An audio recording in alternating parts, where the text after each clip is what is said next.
Hello, Yele here.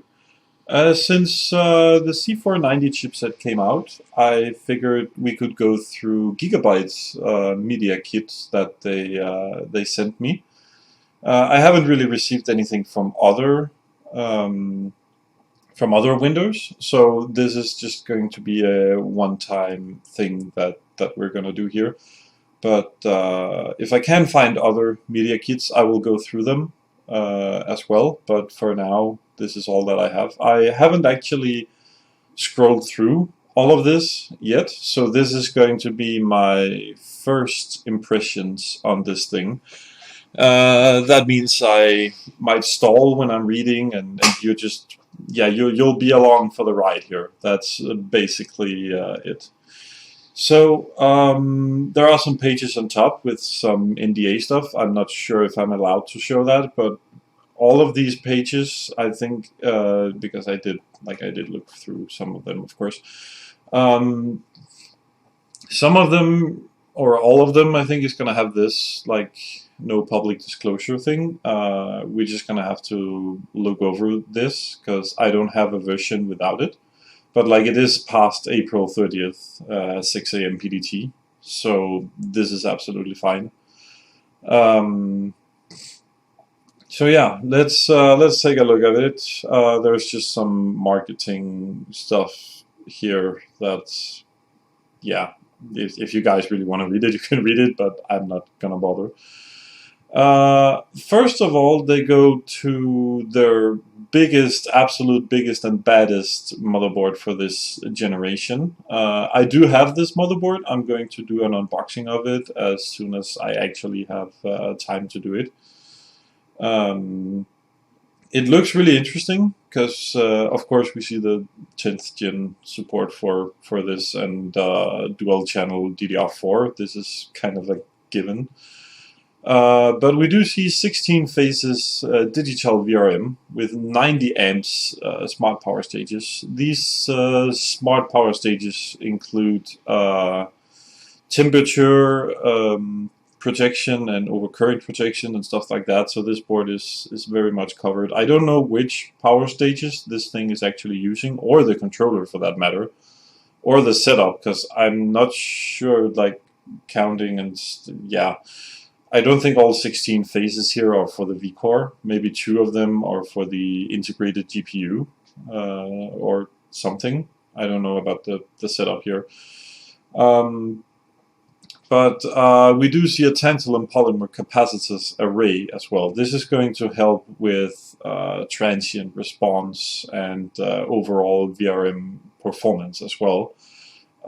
This is not like uncommon on high-end motherboards, but they seem to really want to advertise it, which is fine. Shielded memory routing, I am not sure what they actually mean by this. We're going to have to look in their marketing stuff and see if we can filter out the BS of it, see what's going on there. Fins array 2 heatsink. Now we can already see here, like we do have some fins. We actually have a very big fin stack, and we have direct touch heat pipe.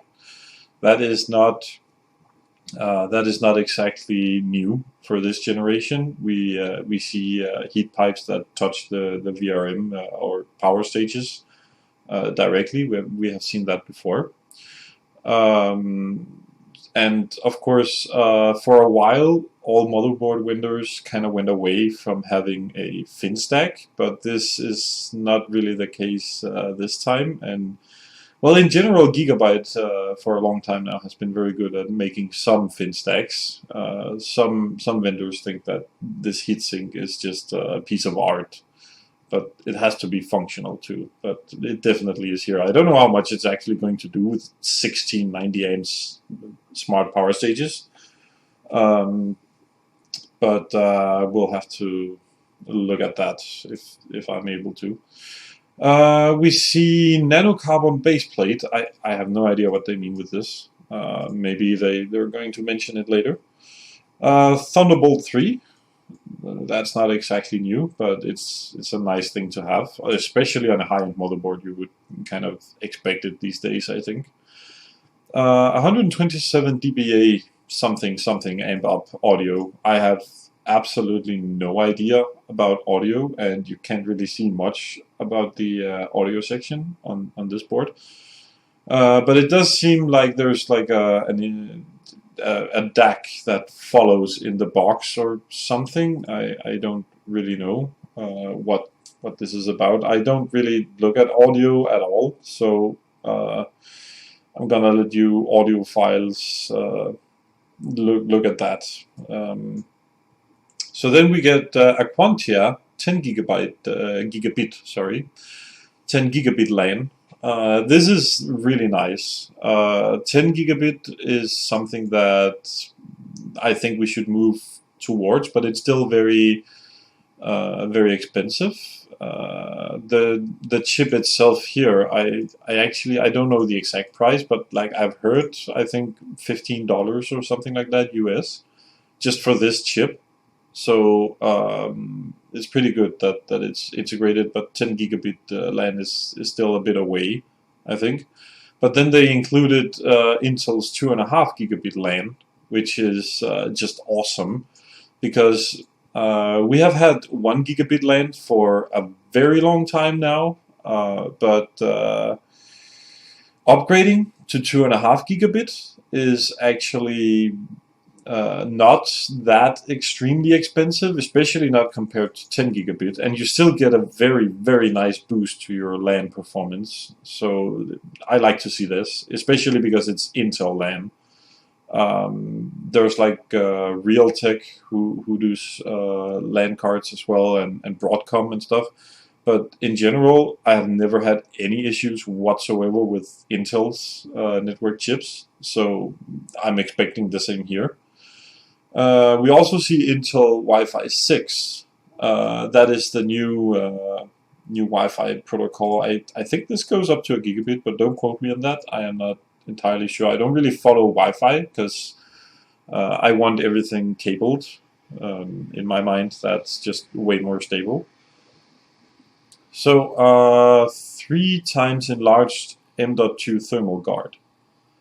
So for sure, we have like M.2 slot here and here and here, maybe something like that. And then this plate is going to be what they call thermal guard, I think. It's probably made out of aluminium or something like that to try and dissipate some heat from the SSDs. It's nice that you can kind of like hide them, but honestly, if you get like an SSD that needs a heatsink, then these usually comes with a heatsink, and I don't know if this is actually as effective as a heatsink that might follow, because the heatsinks that follow, they're made for that particular SSD. This one is, I don't know, there's not a whole lot of surface area. Like, we do have some fins here, but they're not really that good. So this seems to just like store heat and maybe not able to dissipate it that good. So, you know, it's just going to be longer before your SSD will overheat instead of like dissipating it immediately using the integrated heatsink. It is nice that you can like cover them up and, you know, you won't see them, and this looks nice, but yeah. Right angle connectors. This is absolutely awesome. So I have some thoughts on this though. Right angled connectors are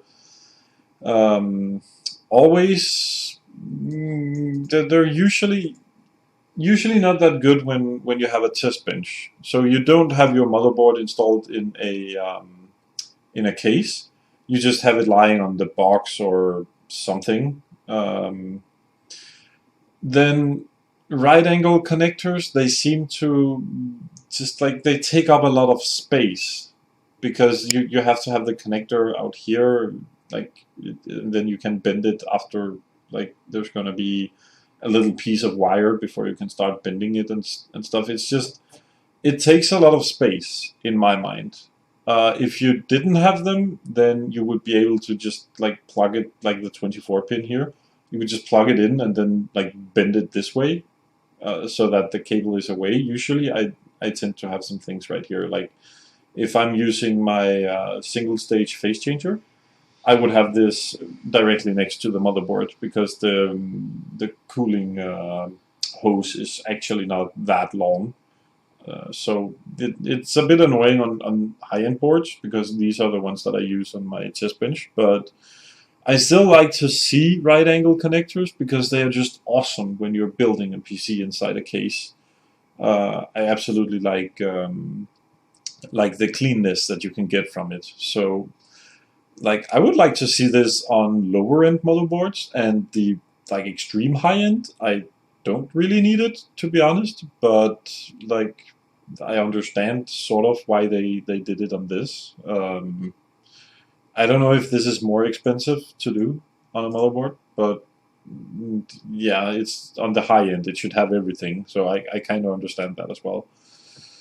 Anyway, QFlash Plus. So you can update the BIOS on the motherboard without even installing anything in it. Like you just need the ATX 24-pin power connector, and then you can simply just plug in a USB, press a button, and then it will update the BIOS from that USB. Of course, remember to download the USB, to download the BIOS from Gigabyte's website. Gigabyte's website might not be available yet. I haven't actually checked, but like I don't think you can buy these just yet. Maybe you can pre-order them or something. I don't know. So let's move on. Next one is the one that I actually just unboxed. There's not a whole lot more to say about it. This is like a cost-saving model of this one. You don't get like the same here, and there's like a lot of RGB stuff, but essentially it seems to be the same. If we look at like these two are obviously the same, then we have 14 phase now. We're losing 2 phases, but we're still at 90 amps smart power stages, and we have the tantalum polymer capacitors array. These tantalums might be on the back side of the CPU socket, I think, because I don't really see them here. Actually, I don't really see them here either. But if we look at like the socket layout, like we have 3 capacitors here, 3 here. It looks kind of the same, actually. I think this is the PCB the same. I don't think the PCB is not the same, because the connectors are also different, and like this down here is not. So definitely not the same PCB, but like it's pretty close. Okay, anyway, so we lose 2 phases, but we keep our capacitors. That's pretty good. Like I don't imagine this one doing much worse than this one in like any kind of VRM performance, to be honest. But I don't really have a way of testing. I don't have an oscilloscope or anything like that, so I can't just hook it up and check the performance of this, sadly. Shielded memory routing again. I don't know what they mean. Maybe we'll find out later. Then we have like the heatsink has fins, just like the other board. Direct touch heat pipe as well, and then we don't get 10 gig LAN, but we do get 2.5 gig LAN, which is very, very nice. So we're still, yeah, the point still stands. Moving to 2.5 gig is way cheaper than moving to 10 gig. So I like to see 2.5 gig. We have been stuck with the 1 gig for so long now. So we get Wi-Fi 6 and we get Bluetooth 5. So when I did my unboxing, I actually questioned if there was Bluetooth on this board. I guess there is, since they're writing Bluetooth 5. And then Oros antenna, I don't know. We get only 125 decibels compared to 127 up here. So what, we don't get the external DAC. No, because we already did the unboxing. Like there's no DAC included. We already know this. High-end ESS Saber DAC. This must be on board. And the ALC 1220 chip. Yeah, I don't do a lot of audio, to be honest, but this audio part is definitely different from like this one. Where was it? Here. Not sure what the difference is, or if you can actually hear the difference. I am not much of an audiophile, so yeah, I don't know. Triple ultra fast NVMe. Yeah, what? We didn't see NVMe at all up here. Only about the thermal guard, which I think is this. Hold on. This is weird. So this is probably also like, is the thermal guard the same? No, it's not really the same. No, not at all actually. Anyway, we probably have NVMe here, here, and here, and thermal guards too. Yeah, so this is one big heatsink again, probably. So yeah, my previous comment still stands here as well. QFlash Plus, yeah, you can update the motherboard without CPU and stuff with just USB key. Next one. What? So now we're moving down to 12 faces, and this is only a 50 amps. This is much worse. Not that it might not be bad, but it's just worse than this for sure. And this is like DR MOS. These are not smart power stages, so they're pretty dumb DR MOSes.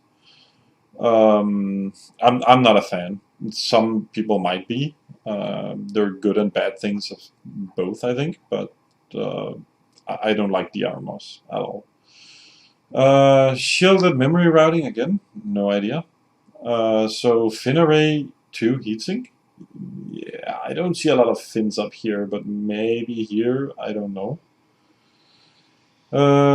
Direct touch heat pipe, yeah, sure. We can't see it, but yeah. Again, 2.5 gig LAN. I'm surprised that we get 2.5 gig LAN as we're moving down the stack. I don't know if I'm kind of hoping that the next one will have as well. I did not expect this one to have it for sure, but you still also get like Wi-Fi 6. I don't know the price of this, but like compared to like the second highest, and this is pretty good actually with these things. Of course, we get Bluetooth 5 as well, and yeah. So we go down again in audio, 120 decibel SNR. I don't know a lot about this. I'm just gonna let it, yeah, whatever. It's fine. I have an audio output. That's fine for me. That's all I need. So now we're removing one M.2 slot. So yeah, we definitely have one here. And what's the next one might be here, I think, or something. Dual ultra fast with thermal guards. Why is there a connector there when there's no thermal guard? This is a bit weird. Like I would assume because they're saying with thermal guards, I would assume that they would be like here and here. But I see a connector there and like the holes here. So this is a bit weird. Yeah, so you still get QFlash Plus on this one. That's pretty good. It's nice to have. Moving on. Now, this is a weird board to have here. Like, did this one did, they do not mention tantalums, but they mention them down here. So what, you buy a motherboard that's cheaper but has tantalum capacitors? What? Aorus Ultra. Maybe maybe I got this all wrong. Maybe this one is actually after the master. But like then it wouldn't make sense with 50 amps DRMOS plus. Plus 10, yeah. So like, what, 12 phase? This was a 12 phase as well with DRMOS. But this is a 12 phase 50 amp with tantalums. This has a bigger shield here as well. Like I assumed that we would go like down the stack of like down the lineup, starting from high end to low end. Maybe we're not. This is a bit odd. I would assume that's how they do it, but apparently not. Yeah, so the audio is actually the same as the one up here. What? So you get the same audio. Like looking at the capacitors right there, they seem the same. It's just it has a shield. No, this one has a shield too. It's just different. I don't know. This is weird. But like you still with the Ultra, you still get 2.5 gig LAN, Wi-Fi 6. Yeah, you get triple NVMe. Yeah, for sure. This board is better than this one, or more expensive, I should say. Or maybe when I was talking about this, like it might have 3 M.2s, 1, 2, 3, but then only thermal guard on 2 of them. I don't know. But this one has at least triple NVMe M.2 under the thermal guard here. And QFlash Plus, of course. Now the Elite AC. This is the same as this one regarding phases and power stages. Yeah, we have 50 amp DRMOS, 12 phase, and shielded memory routing again. All of these boards have that. I have to check out what this means. Advanced thermal design with enlarged surface heatsink. Okay, so they're not touching the heat pipe directly to the board anymore. I don't know if that's more expensive to do or something. I don't even know if there is a heat pipe between. Maybe that was to be more cost effective that they removed it or something.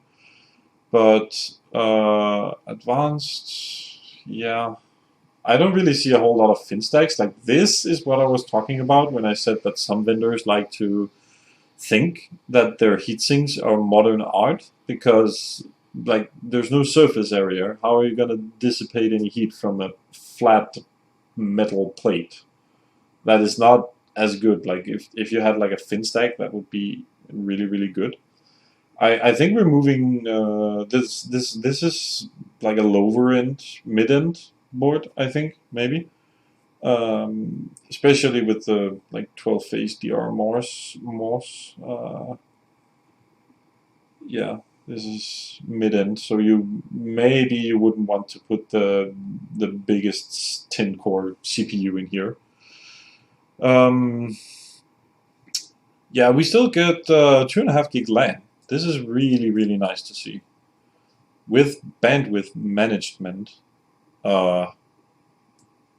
is this like a killer LAN chip now instead of the Intel one? Maybe the killer one is cheaper, but I wouldn't want a killer one, because I think that's Broadcom that's actually making those, and I'm not a fan of it. Like I wanted the Intel one.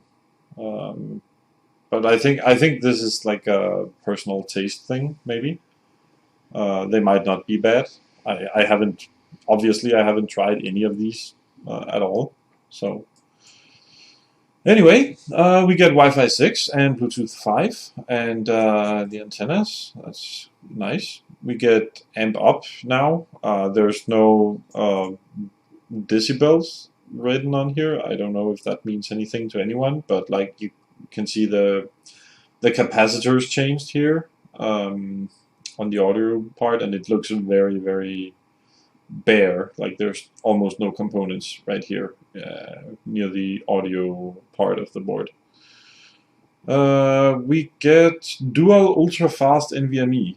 So here we have two NVMe with thermal guards. So this is definitely thermal guards, and you have the chipset heatsink here, obviously. But like you still have your M.2 up here. So this one is just going to be without a cooler or use the integrated cooler. This I like, because now you can choose between like covering it up with a pretty metal thing and try to dissipate through that. I actually think that's worse than the included heatsink that you might get on some NVMe SSDs. Because I have seen them, like I have had quite a few of them, and they do have like fin stacks and stuff on them, and there's like what 1, 2, 3, 4 like lines here that to create surface area. That's yeah. Anyway, we get QFlash as well. Moving on, the Elite is now. Is this better or worse? We don't know. It has the same VRM for sure. It has shielded routing, memory routing, and it has advanced thermal design with enlarged surface heatsink. So it has the exact same heatsink. Is this the exact same board? Elite AC. Oh, this one does not have. This one did not have Wi-Fi 6. Does this one have Wi-Fi 6? Ah, this one does not have Wi-Fi. Yeah, it's gone. So this board is probably exactly the same as this one. Like they look exactly the same. For sure, these are the same PCBs, and well, it looks like it's the same components as well. You just don't get the Wi-Fi. So if you don't need the Wi-Fi on your desktop computer, you can just save it and buy the cheaper one. There's no need for it. Pre-installed I/O shield. They probably ran out of things to write, because all of these have like pre-installed I/O shields. All of them. So yeah, QFlash, you get that. Moving on to the 490i Aorus Ultra. The I usually indicates like mini ITX, so this motherboard is extremely small. Sometimes some vendors only have these ones with like 2 DIMM slots, because all of these have 4. And like I understand why you want 4. You can just like have more memory capacity. It makes sense. But having 2 actually improves your overclocking and just in general RAM performance. So sometimes I would go with like an ITX board for my overclocking, because like the VRM might be good enough. Now we haven't really looked at this. Like this is, yeah. So they upgraded the VRM, definitely 8-phase digital VRM with 90 amps smart power stages. This is probably an 8-phase version of the very big card that the extreme card that we looked at earlier, because yeah, it also has the tantalum polymer capacitors array. That's definitely on the backside of the socket. So this one is really nice. Absolutely, this is way cheaper than the Extreme or anything up there, which comes with these smart power stages. But like you only get 8, but that's because there's no room for more. Like this is a very small motherboard. So this should be extremely good for overclocking. Especially with liquid nitrogen, because you want just 2 DIMM slots. So like going with 4 is fine, just having 2 DIMMs in them. But like 2 DIMM slots, there's less interference. You can move it. You can move these closer to the socket, so you get less latency and stuff like that. So there's a lot of good in only having 2 DIMM slots. And this VRM solution should probably be enough for liquid nitrogen overclocking, I bet, because like when your CPU is at -200 degrees, that is going to spread throughout the board, And usually this gets covered in ice after a few hours, so it should be fine. Like when you're benchmarking and stuff, you only have like small loads, so it's not going to be like time enough for the VRM to actually heat up. So this should be fine. Like I'm a bit worried about the transient response, but you still have the tantalum capacitors right here, so maybe that's gonna be fine. I think so. Anyway, extended MOSFET heatsink and multi-layered PCH. That's like multi-layered PCH heatsink right here. So you probably have like M.2 slot and the chipset heatsink right here. And then what you have like a heatsink here, and then there's a heat pipe right here that goes to the other one. We can't see it because of this cover. Yeah, so you still get 2.5 gig LAN. That is awesome on a board like this. You also get Wi-Fi 6. Nice. And you do get like one of the good audio, at least like they have 120 decibels here. So like it's not like the best one, but it seems to be decent. I actually wouldn't know. So HDMI 2.0, that's for the integrated GPU for sure. We have dual M.2 slots with thermal guard, so you can probably install 2, maybe stack them or something. I don't understand this, but you can at least have 2 M.2 drives here.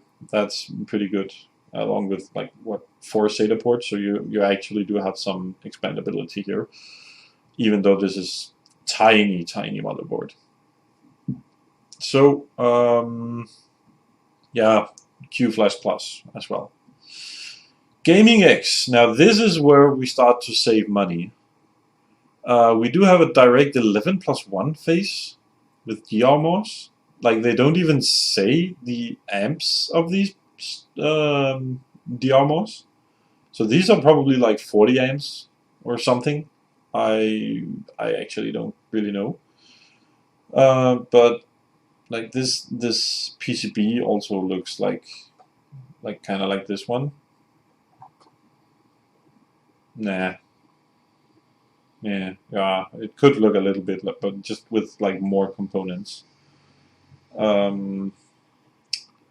Anyway, now we only get gigabit LAN. I just saw this. That's why this was important, because I've been waiting to see when we would go down to 1 gigabit LAN. But like this is now. This is the Gaming X. It's the high of the low end.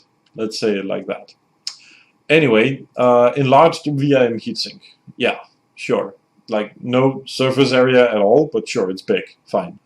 5 watts per meter Kelvin thermal conductive pad. Okay, so they're specifying the thermal pad underneath the heatsink. That's okay, sure. Multi-way graphics support. So yeah, sure, you can have 2 graphics cards in here, but who actually supports this these days? Like I wanted 2 AMD cards of the new ones, like Navi, but when they came out, it was like, nope, no Crossfire for you. Too bad. So who actually supports this? Like who runs 2 graphics cards these days? Well, I do because I want to, but any sane human being would not be running 2 graphics cards in 2020, not even in 2018. I think that's kind of where we moved away from it. NVIDIA already ditched the 4-way SLI support. That is only on like 3D Mark and like benchmarking stuff where you can run 4-way SLI, and even then it's very badly supported.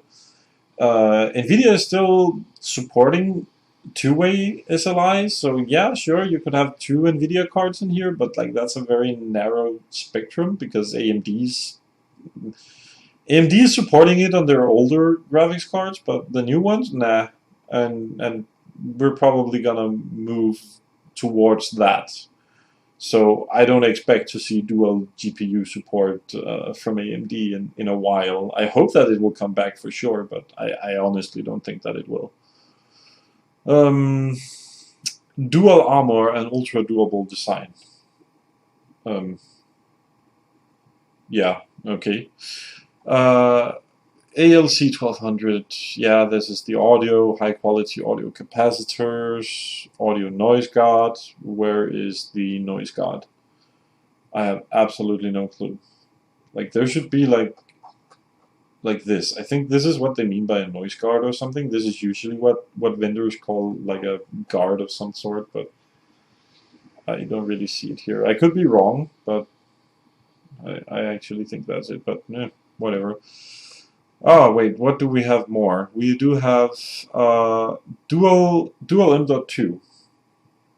Yeah, so we have one here without a heatsink, one here which includes like a, I don't know if I want to call this a heatsink, but like it's a block of metal that's going to absorb some heat and then good luck dissipating it here, because like you're gonna have a graphics card and yeah, it's just some more fins would be nice. A fin stack or something would be nice here. More surface area. Just, yeah. One with thermal guard. Yeah, so it says dual here, and then one of them with thermal guard. And SATA interface. So these can probably run SATA. I think that's a given these days that they can run both SATA and NVMe protocols. But, yeah. QFlash Plus. Sure, nice to have. Oh, what is this? This is a new box. I haven't really seen any white boxes from Gigabyte. They're always like this, or yeah, you see the Aorus ones, and well, all of them. Wait, no, this is not Aorus. Yeah. Okay. So I haven't really seen and Vision D. I think this is a new like line or something. This is a 12 phase, but with DRMOS. That was a 14 phase? Like this was. I think this is like the third or fourth one that we looked at, or something like that. Kind of newly invented thermal design with fins array 2. I don't see the fin stack, but like if you say they're there, they have to be there, right? Yeah, direct touch heat pipe. We get good audio, I think. I actually don't know. We get 2.5 gig LAN again. So we ditched that up here, but we gain it again down here. But like this is definitely more expensive than this one, for sure. I was kind of hoping that Gigabyte would make this, like these images and slide and whatnot, just in order, because this is a bit confusing. Anyway, Wi-Fi 6 with Bluetooth 5, triple NVMe with thermal guard. Yeah, 1, 2, 3, right there, 3 pieces. Yes. QFlash Plus. Okay. Vision G. Oh, this is new, or maybe I missed something. But like this is white, and I don't remember seeing a white Gigabyte motherboard. Honestly, and it's not the same as this one up here. Like it could be that they just made a white version, but they didn't. Okay. So we do have the same VRM solution, 12-phase DRMOS, microblock thermal design with direct touch heat pipes. Okay, I don't microblock thermal design. Are they talking about these? I don't know. 2.5 gig LAN, nice. No Wi-Fi though.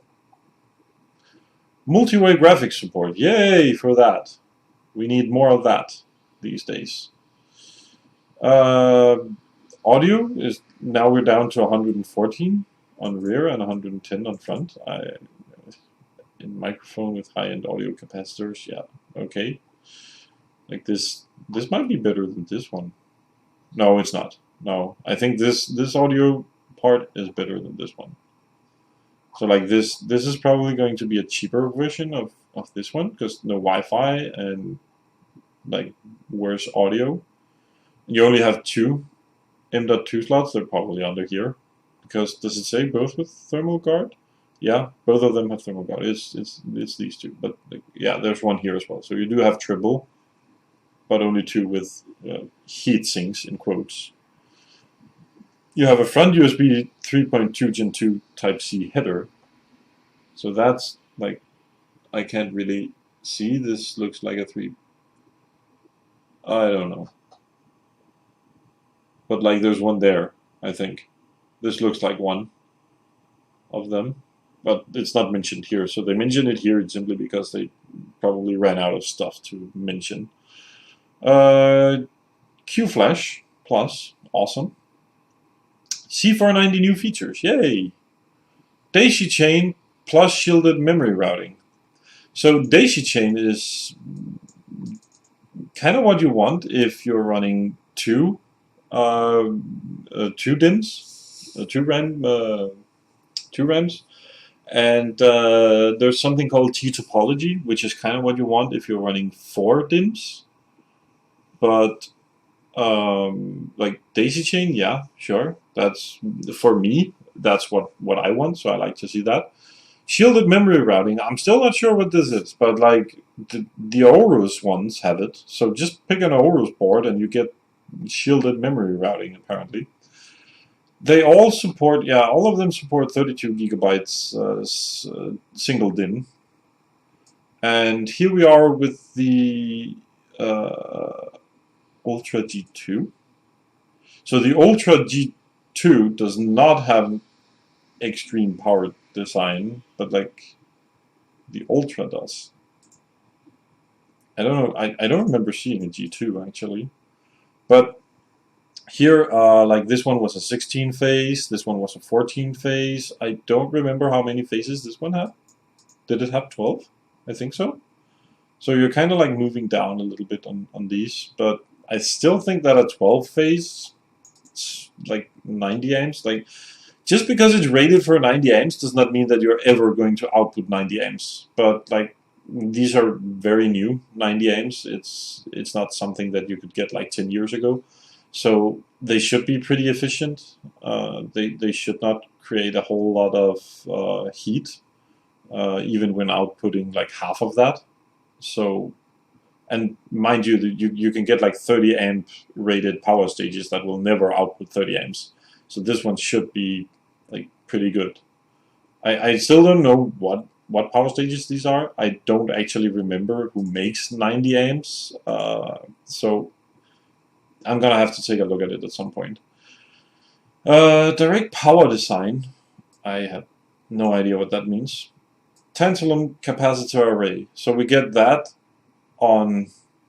Oh yeah, I remember seeing one which had the tantalum capacitors, but not the 98 power stages. So maybe, I don't remember.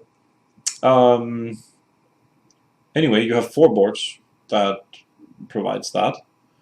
Nanocarbon fins array. No idea. Thermal guard. All of them had like thermal guard for their M.2 drives, but I think they're referring to like the full one. And then Intel 2.5 gig. Okay, so you get that on 4, 5, 6, 7 of these boards. That's pretty nice, actually. Like even on the semi-budget ones, you still get 2.5 gig. That's really nice. Extreme power design. Okay, to unleash the full potential, blah, blah, blah, blah, blah, blah, blah. I am not exactly interested in listening to this or reading this, and I don't think that you should. If you want to read this, pause and read, but I don't think there's anything useful in there. So this is extreme power design. Okay, like we saw that up here, like extreme power design. So there's like 3 boards that have it with various phase counts. Pure digital CPU power design, which includes a digital PWM controller. Of course it does. Smart power stages, capable of providing 90. Yeah, they are capable of, but it doesn't mean that you're ever going to get that. Like, this is 1,440 amps. I don't think you're ever going to pull that much power. Like, not even half of that power. If you're like fully extreme overclocking the 10 core you're never gonna pull this. But you know, they're probably gonna hit like their peak efficiency when you're like extreme overclocking it or something. I don't know, but for sure this 16 phase, actually all of the ones that provide like this extreme power design, all of them are not going to overheat. That is for sure. So for each vCore phase, yes. So they probably have others for the iGPU, maybe. High current capacity MOSFET, yes, it was 90 amps, remember, we know. Tantalum polymers, yeah, so they are highlighting some here, but like, is that it? Do you provide 3 and then you market it? I don't know. Lower temperatures, yes, for sure. For sure, this is not going to overheat. Improved transient, yeah, I'm sure that the transient response on this thing is going to be pretty damn awesome. So, yeah. Power architecture. Okay, so the way that they're doing this is that they have an 8-phase controller, and then they have 8 doublers, and a doubler essentially takes like 1 PWM signal and outputs 2. So then you have 2 power phases of 90 amps here on one doubler, which is like from 1 PWM signal from the controller. So essentially, like this is a real 16 phase because they're using doublers. It's not like Aces who's like ditching the doubler and just like splitting the PWM signal, kind of, yeah.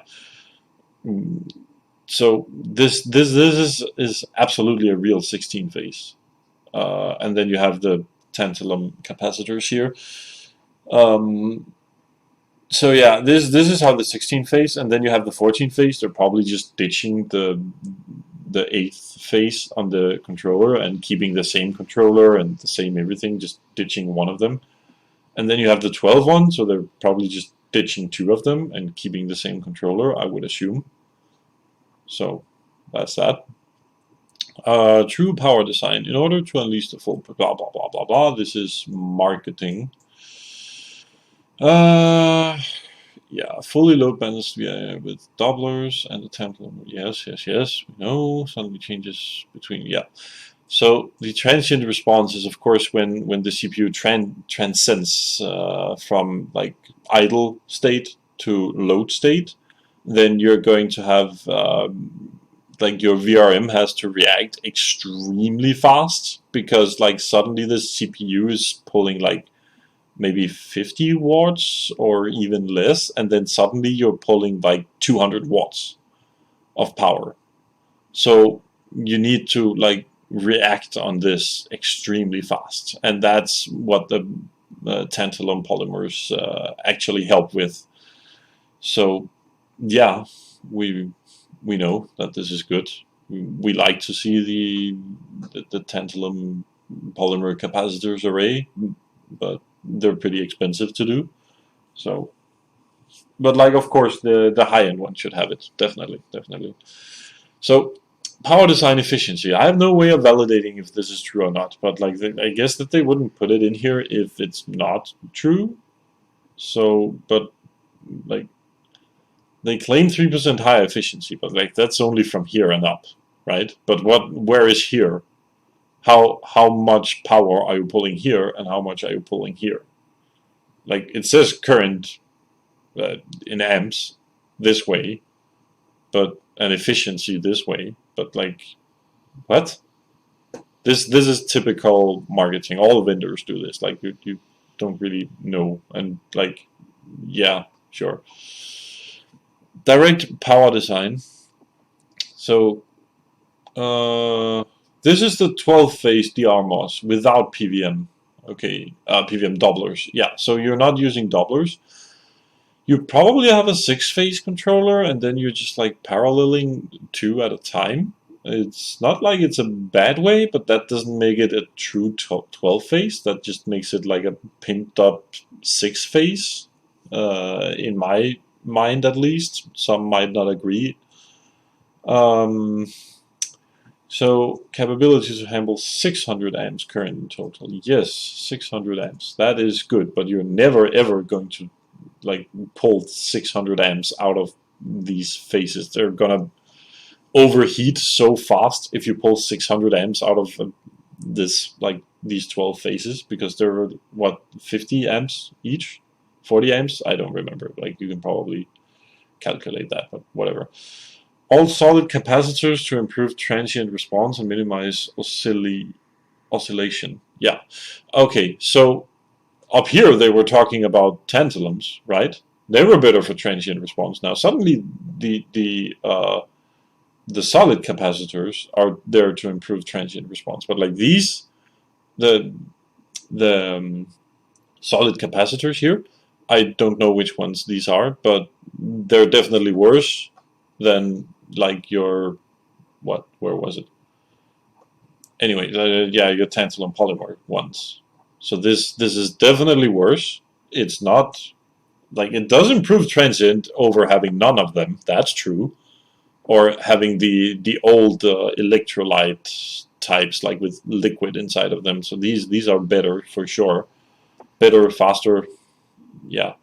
But yeah, let's move on. Yeah, so here we see, wait, what?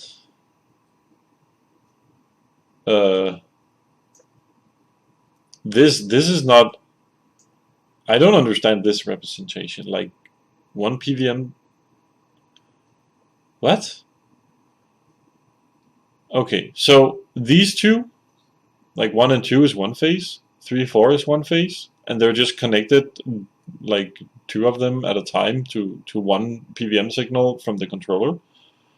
You still get tantalums on this one. What is this power architecture? What?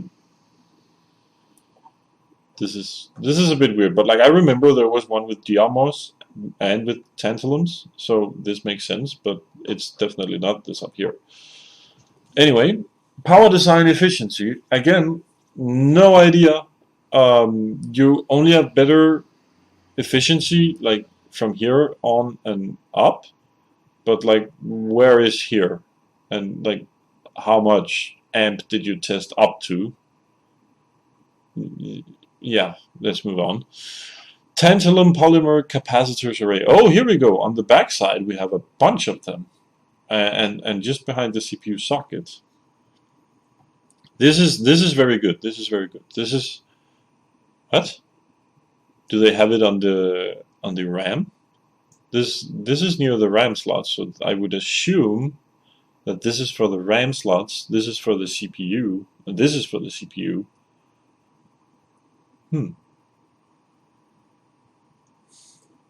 Yeah, okay. Improved transient response, absolutely. With the tantalums, you get improved transient response. So when your CPU goes from like no load at all to a full load, the VRM has to react extremely fast, and sometimes it will like react too much, so it will overshoot voltage. So you will get like a voltage spike up, and then it might actually go like down, and then it goes up again. And this is not like a, this is almost a perfect load, I would say. Like some of them can go like this, like absolutely, like if you have a load, some of them will go like this, but this is a very stable load, maybe a render of some sort. So here, of course, you get improved transient response. So the VRM will react faster because of the tantalum capacitors. They're gonna help with this for sure. And then when the load is taken off, you get like a dip as well, like right here. So you have 22% lower voltage spike. So like this is what this is probably what it looks like when you don't have tantalums on, like, yeah. This is like with tantalums, without tantalums, I think. It also depends on the VRM, like how it's built and stuff. It's not only about the tantalum capacitors, for sure. Okay, thermal reactive armor. yeah, it uses something thermal for the best CPU, chipset, SSD stability, low temperatures. Yeah, sure, no fins or anything, but yeah, okay. Thermal reactive armor. Thermal reactive armor. Okay, this is a different thermal reactive armor. Fins array 2. Okay, so what? This is a normal fin stack, and this is fins array 2. This is why they keep calling it fins array 2. So they added some more surface area to the fins on the fin stack. Okay, that might, I don't know if that's harder to like push air through it or anything, but like they must have tested that this is better.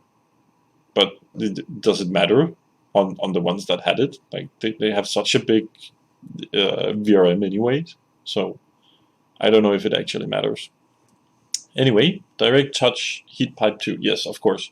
So the heat pipe is touching the VRMs directly, and what this is extra large 8mm heat pipe. Okay.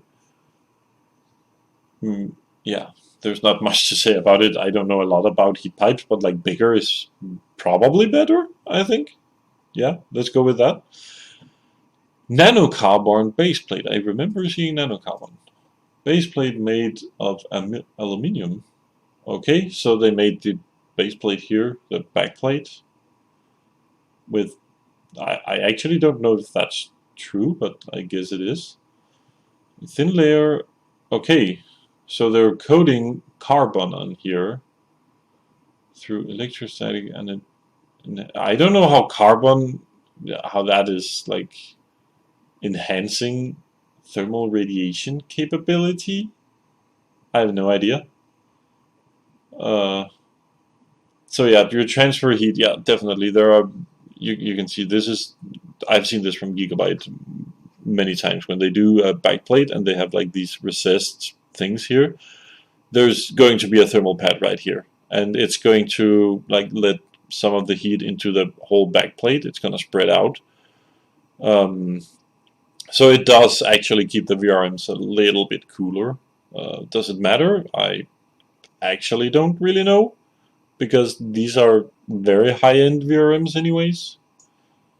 Yeah, okay, PVM component by 10%. I don't know if 10% is correct, and like after a long time of use, this backplate will get heated up, and like you don't really have a lot of airflow behind your motherboard, do you? So yeah.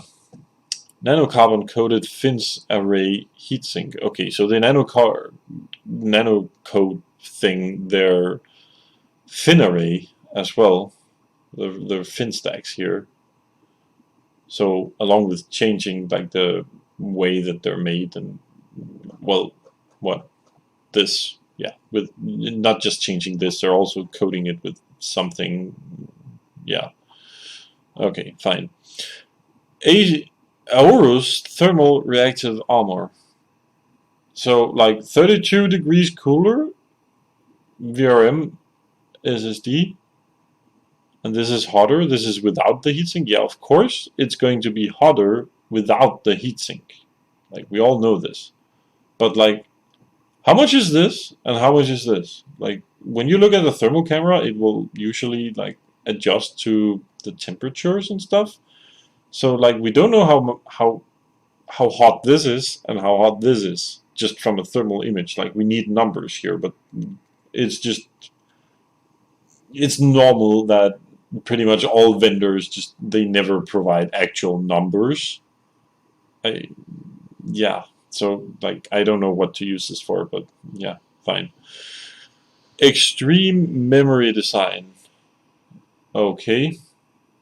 Shielded memory routing, SMT DIMM, and tantalum polymer capacitor. Okay, so you do have the polymer capacitors here, or tantalums, behind the what's it called, the RAM sticks, and you actually don't get like yeah, here it is, like SMT design, so you can't really feel like the pins and stuff here. So it's like a bare back kind of thing. And the traditional design, like this is how you usually have it. So you can see all of the pins on the behind of the motherboard. You don't do that here. Yeah, that does create like less external interference because like it's blocked off and you can't really like. If you put your fingers here on this one, you're actually going to be interfering a little bit with the connection from the RAM to the CPU. But why would you have your fingers here? That's while the system is on. Like you wouldn't, would you? That would be weird.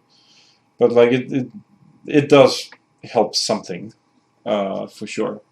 And the tantalums, of course, help a lot as well, with like transient response. Like, but memory, they pull so little power that I'm not sure if this actually matters. Like, it does do a difference, but does it do a big enough difference to actually matter? I don't know. Shielded memory routing. So yeah, so they do have like a routing, and then you have like the PCB consists of layers, and the more layers you have, the more expensive your PCB is going to be. But the more components you can also put onto it, because you're gonna be able to route like traces on top of each other and stuff like that.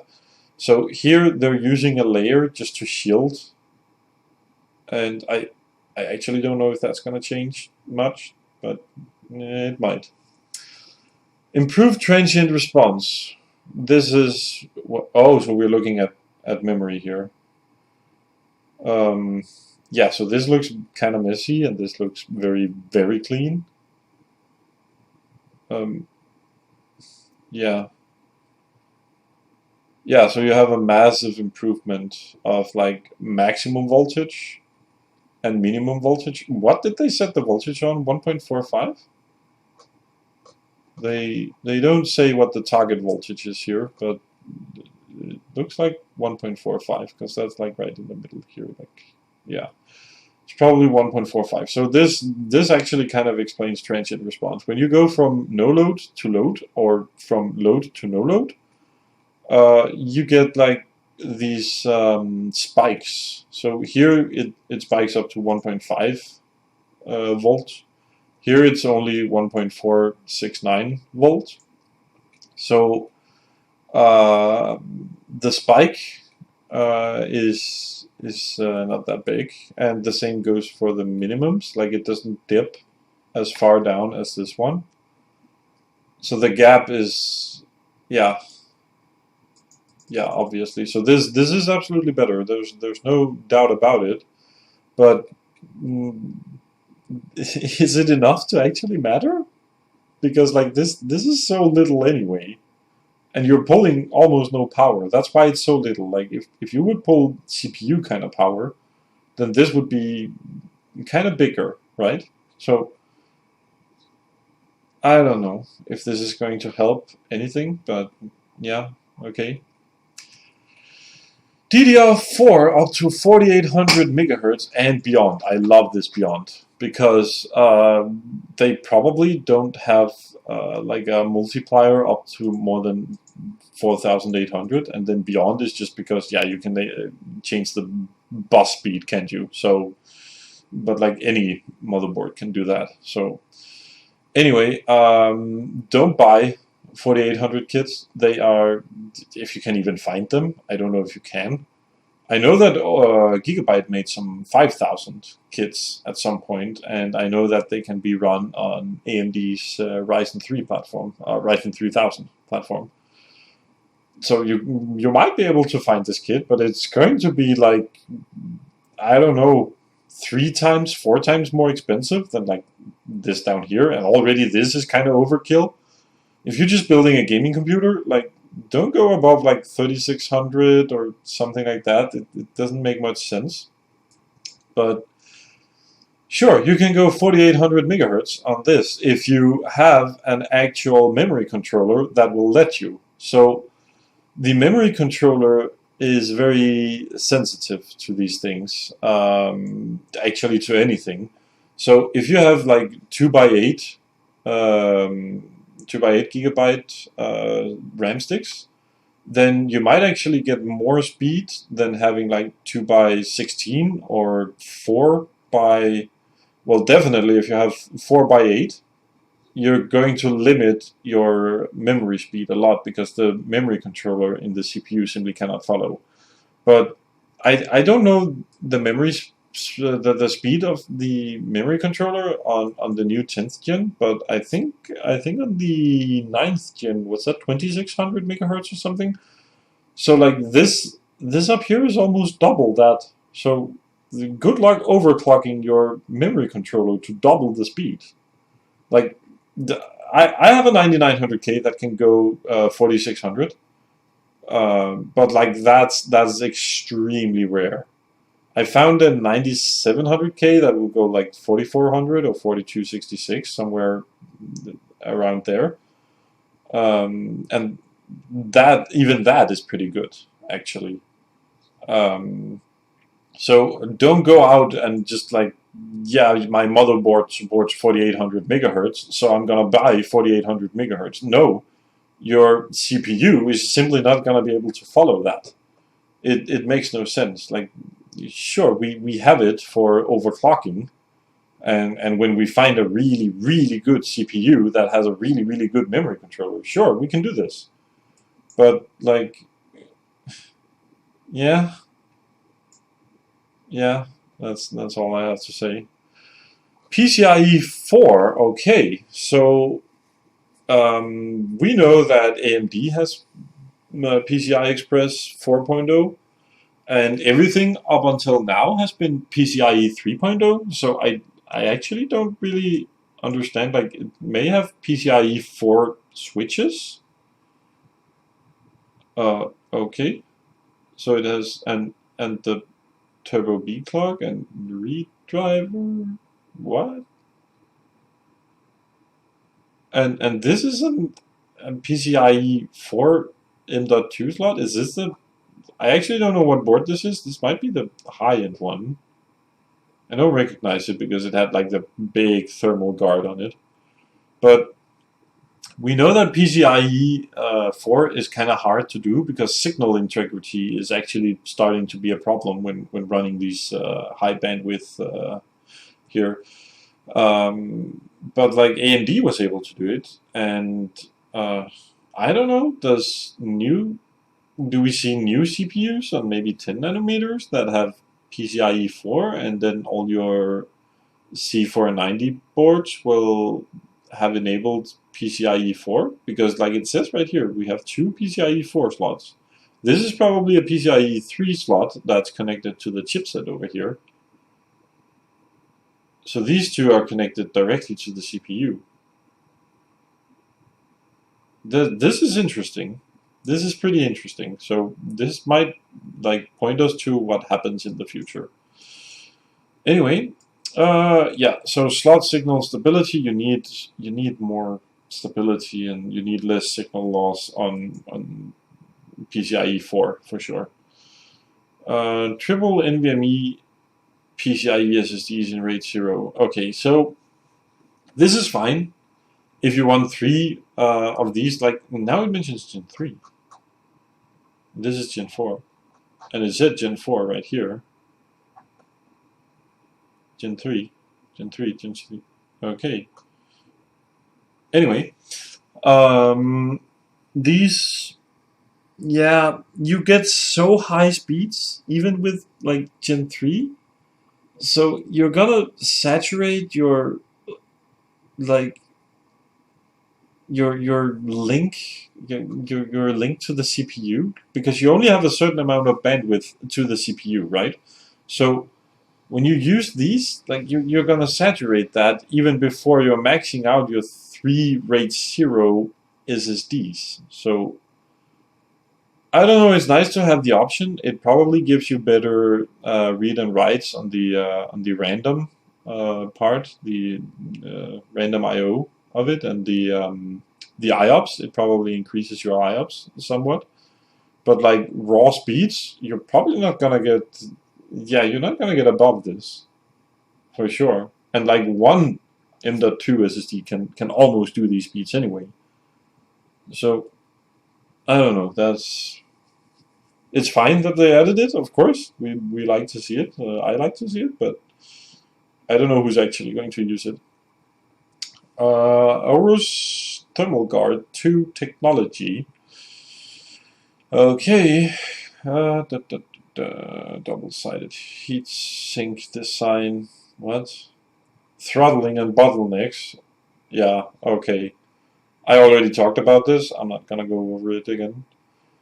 Right angle connectors. Okay, so yeah, this is what I mean. Like here, good job bending these. Good luck bending these, I should say. These are easier to just like bend upwards. These are not as easy. Like I like this. This looks really clean in a PC case. Absolutely, I love to see it. But this is just so much more functional and easier when you have it in a like a test bench or something. Um, yeah. First adopter on 2.5 gig LAN on board. I don't know. I think maybe the other vendors are also going to have 2.5 gig LAN because yeah, it's not the first time I see 2.5 gig LAN here. So I don't know about the first adopter, but it is definitely awesome to see this. So if you like routers and stuff that supports these 2.5 gigs, they're not as expensive as the 10 gigs, but a bit more than the 1 gig. But you also get like 2.5 times the speeds. So yeah, and we have Wi-Fi 6. I don't want to go over this. I don't know a lot of Wi-Fi, but 2,400 watt. Um, do they say that is this megabits? Uh, I think this is megabit, so like 2.4. That's almost 2.5 gig LAN, right? That's pretty nice. Yeah, let's move on. The antennas, smart antenna. I don't know how smart an antenna can be, but yeah, you can magnetize and bend it in different ways for sure. And 2,400 megahertz. Is this a megahertz? No, I don't know. Okay. Hi-Fi system, I'm not really going to go over this. If you want to read this, they say something about a bundle USB DAC. If you want to read this, just pause it and read. Let's move on. Hi-Fi audio system, sure, DTS X Ultra. Yeah, fine. What is this?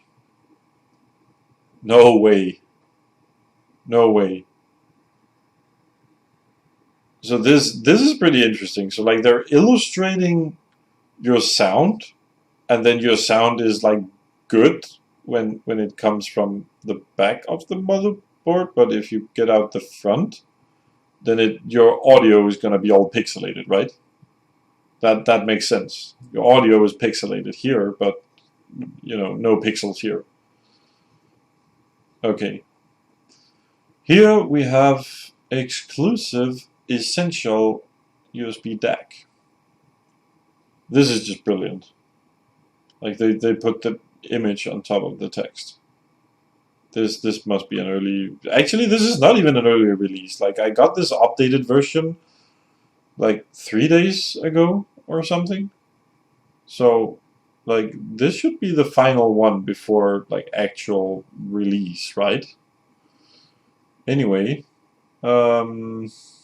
yeah, sure. You have like what you put this in your USB-C, and then you have like one output, and that's your DAC. It's something here. I don't know. Yeah, sure. And you can use it with Windows 10 and what? It works for Android. So you can actually use this for your phone, maybe? And then you might get a better output of it. I don't know. That's pretty interesting. Maybe it actually I have the big motherboard, so I should have this. It could be fun to try. Q-Flash Plus, like every motherboard has this. From Gigabyte, I should say. Not every motherboard from every vendor has this. So this is extremely nice. So maybe the new CPUs that come out with PCIe 4, they might not be supported on the older BIOS. And if you buy an old board, then you just want to update the BIOS, then you don't need to get like a cheap older CPU, like a cheap low-end 10th gen just to upgrade so you can use your 11th gen. That's pretty nice. Thank you. Okay, you're welcome. We are done. This was quite a long video, I think. I don't usually want to make this long videos, but if you actually watch to the end, I should say like this thank you goes for you too. This is pretty heavy stuff here, but I think we got through it as quickly as I was able. But yeah, thank you for watching, and let me know what you think in the comments and stuff like that. I don't actually have an outro thought out just yet, but yeah, I'm gonna hit the stop button here. So see ya.